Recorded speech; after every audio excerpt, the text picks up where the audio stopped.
the Crusader Intrepid, this year's IAE darling. It is the new starter ship from Crusader Industries inside Star Citizen. Today, a full review. We're going to go over its stats, then give an inside tour, and then I will finish off with my thoughts after playing some of the key gameplay loops that the ship was designed for. So, if you like that, and you like Star Citizen videos, hit the like button, hit the subscribe button. If you're new to Star Citizen and are thinking about making an account, my referral code is down below. But with all that said, let's just dive on in. And first things first, let's start with those stats. Now, we know that the Crusader Intrepid is a brand new starter ship, which means it's gonna be on the weaker side, on the lower side. SEM speed, we're looking at 227 meters per second with a maximum boosted speed of 455. Your max nav speed is going to be 1255, which is all pretty respectable speeds. And I have to say, the sound that this vessel makes while it's going is probably one of my favorite of the starter ships. As far as its components go, you're looking at size 1s pretty much all around.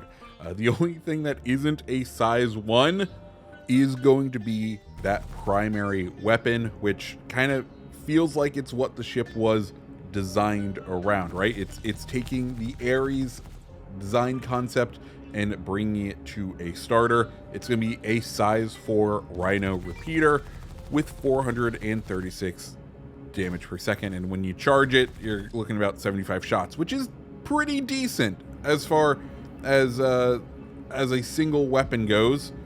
But that's wherein the problem lies. It's a single weapon. The other offensive weaponry you have is you have 2 size 1 marksman torpedoes. They are very small, but they still pack a pretty decent punch at 1140 damage overall. As far as your health points go, your HP, you're looking at 15,350. Fuel capacity, it is pretty middle of the road for the starter ships. Hydrogen fuel capacity, you're looking at 26 SCUs of capacity, and then your quantum is 1.2 million. That's more than enough to get you across the Stanton system, and enough to really get you able to fly into Pyro. And I think that's kind of the main gist of this ship is trying to get people ready to make the transition for 4.0 and flying into Pyro. With that all said, let's go ahead and cut on over and take a tour. And first, we come to the door. There's 2 buttons out here. The first one is going to be the fuel door, which doesn't really have a purpose at the moment, but hey, that's where you'll be able to refuel it in the future. And then we get into the access ramp, and let me just say, I do appreciate a good ramp just because it makes getting into any ship super easy. So you go right up there, and then once you come in, a nice hallway. Off to the left hand side is going to be the cockpit with some components starting out right over here that you were able to kind of hide behind these panels. There's a fuse right over there, and then you have the cockpit. And I have to say, while the view is very nice, I do wish that they had kind of sunk this cockpit back a little bit more. It does look a lot better with the gun sitting out there, but I still think the cockpit, as far out as it is, does make the ship look a little odd. Just a little odd. Anyways, that's the cockpit sort of tunnel with, of course, the nope. Well, I made this ship unflyable. Put that back. Out into the main hallway. We can go ahead and close that up. And then we can take a left into what is the habitation area. And this is probably the best habitation area in any starter ship right now. And this is kind of what makes this ship, for the people who care more about style over substance, I really do think that is kind of what this vessel is. The Intrepid it's all about style, it's all about role playing, because this hab right here is just wonderful. So We have our little lockers over here that you can place deliveries into, or little storage bins. Room for 2 guns, a couple more guns right over there. You have what will eventually be the suit locker, soon TM. Your bed that you can log from. Then the good old banyo, which you know, the big features. Look, it's a mirror. Ooh, look at the mirror. It's so wonderful and great. And then you have this like nook over here, which is just wonderful. And there's something with the three, like the multi-backed little corner thing that just makes it feel like it belongs in Star Wars, like it belongs in the Millennium Falcon.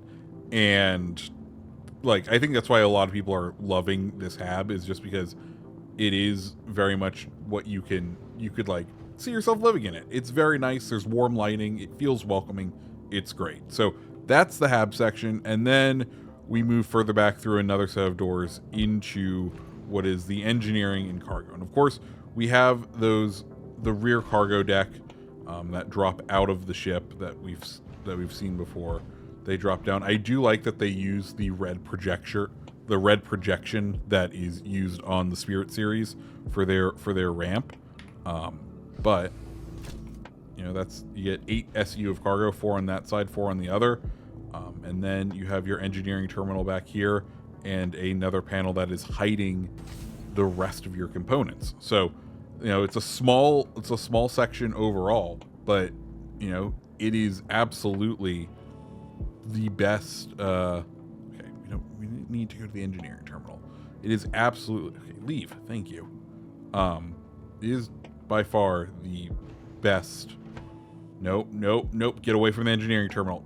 Break its hold. It's definitely like the best interior overall, but really, does the interior matter when it's more about the gameplay? You know, it's a lot of stuff for features that currently aren't in the game. Anyway, let's go ahead and talk about how the ship performs in its main designated gameplay loops and just how it is overall. And I went ahead and ran a couple of missions with this, a couple of box missions, a couple of hauling missions, and tried out some combat with it because, you know, looking at the trailer they released, as a starter ship, it needs to be able to fulfill all of those sorts of things, right? It needs to be able to do some cargo. It needs to be able to give you access to as many gameplay loops as possible. And I have to say, the Intrepid doesn't do very good at very many of them.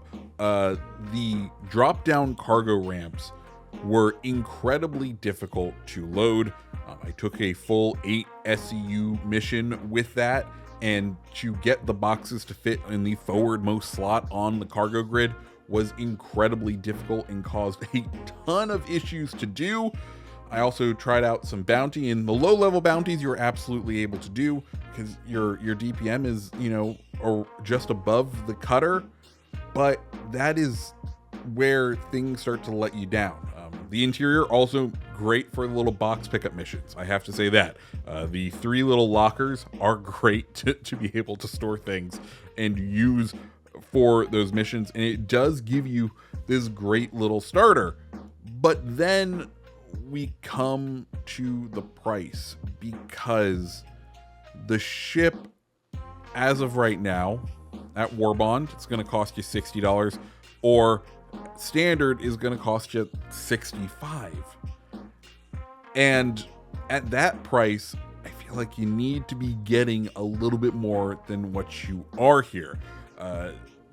As far as on paper, the way this ship is, it is not that great. And, you know, it at that price point, I think we kind of have to compare it to the Avenger Titan. And I saw this little chart someone posted over on the Star Citizen subreddit, and it makes it very much clear that the Titan pretty much outperforms the Intrepid on everything. Price, better shield, better missiles, better weapons, better maneuverability, better speed. Like, it is the whole package, and therefore what you would be buying the Intrepid for is the intangible. It is the style over substance. It is design, it is form over function, right? That is what the Intrepid is going to boil down to. The exterior is not something that everyone will love. In fact, I was very much disappointed by its looks. I think I was kind of hoping for something a little bit uglier, almost like a space manta ray, if you will. I made this wonderful design rendering, which of course is just as ugly, but that's the design of the vessel. While it brings a little bit of Crusader in there, I am not a fan of the design overall. I think it misses the mark for Crusader, and it's a little bit disappointing there. So we have that, and then we move into the interior, which is one of the best interiors for a starter ship. But most of the gameplay loops, most of the reasons you want that right now is just role playing. It's just gameplay in your head. It serves no function currently in the game. So if you're willing to pay $65 for the Intrepid, I think there are a bunch of better options out there for you. If you want to go $20 cheaper, go pick up a Drake Cutter. I think the Drake Cutter, while it will suffer a little bit in DPM from this, I think it does a lot of the other jobs a lot better. Or if you want a ship that is just gonna be flat out better on paper, go pick up the Avenger Titan. Or if you want an upgrade to this, go pick up a Nomad. I think that overall the Intrepid just doesn't hit the mark compared to the other starter ships, and that's just kind of unfortunate. So with that said, I'm off to go buy one so that I can upgrade it in the future and carry LTI onto something else. If you liked videos like this, hit that like button, hit that subscribe button, and I hope you have a fantastic rest of your day. See ya.